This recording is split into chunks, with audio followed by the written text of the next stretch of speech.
ஆளுங்கட்சி அரசியல்வாதிகள் பின்புறத்தோடு நகரின் மையப்பகுதியில் உள்ள கடையை அடித்து உடைத்து ஆக்கிரமிப்பு செய்ய முயன்றவர்கள் மீது நடவடிக்கை எடுக்க வேண்டும், இல்லையென்றால் போராட்டம் வெடிக்கும் என வணிக சங்க தலைவர் விக்ரமராஜா பேட்டி. திண்டுக்கல் பெரிய கடை வீதி பகுதியில் கருணாகரன் என்பவர் கும்பகோணம் பாத்திரக்கடை என கடந்த 63 ஆண்டுகளாக நடத்தி வருகிறார்.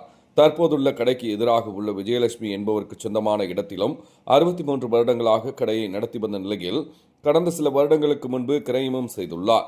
இதில் ஒரு சில பிரச்சனைகள் காரணமாக தற்போது நீதிமன்றத்தில் வழக்கு உள்ளது. இந்நிலையில் வெள்ளிக்கிழமை இரவு கருணாகரன் தனக்கு சொந்தமான 2 கடைகளையும் பூட்டிவிட்டு சென்றுள்ளார்.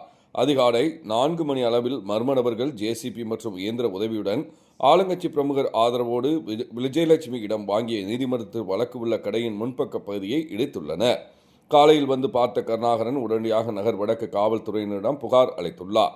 புகாரின் பேரில் சம்பவ இடத்திற்கு வந்த காவல்துறையினர் நடவடிக்கை எடுப்பதாக கூறிவிட்டு சென்றனர். இந்நிலையில் தமிழ்நாடு வணிகர் சங்க பேரவைத் தலைவர் விக்ரமராஜா நேற்று மாலை இடிக்கப்பட்ட கடையை பார்வையிட்டார். செய்தியாளரிடம் அவர் கூறும்பொழுது, திண்டுக்கல் மையப்பகுதியில் 60 ஆண்டுகளுக்கு மேலாக கடை நடத்தி வரும் வியாபாரியை மிரட்டும் நோக்கத்தோடும் அவரின் கடையை அபகரிக்கும் வகையில் ஜேசிபி இயந்திரங்களை கொண்டு கடையை உடைத்துள்ளனர்.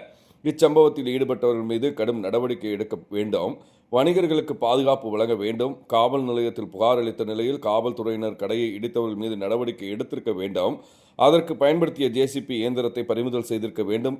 எந்த ஒரு நடவடிக்கையும் எடுக்கவில்லை. கடையை இடித்த நபர்களுக்கு ஆதரவாக எந்த அரசியல் கட்சி பிரமுகர் பின்புலம் இருந்தாலும் அவர்கள் மீது தமிழக அரசு உரிய நடவடிக்கை எடுக்க வேண்டும், வணிகர்களின் பாதுகாப்பை உறுதி செய்ய வேண்டும். அப்படி நடவடிக்கை எடுக்கவில்லை என்றால் வணிகர்களின் ஒன்று திரண்டு அடுத்த கட்ட போராட்டம் அறிவிப்போம் என வணிகர் சங்கம் சார்பாக காவல் நிலையத்தில் புகார் அளிக்க உள்ளோம் என்று கூறினார். விடிய காலை 4 மணி அளவில் கும்பகோணம் பாத்திரக்கடை என்ற முகவரியிலே கருணாகரன் என்பவர் கடை நடத்தி வருகிறார். ஏறக்குறைய 60 ஆண்டு காலமாக அந்த இடத்திலே கடை நடத்தி வருகிறார்.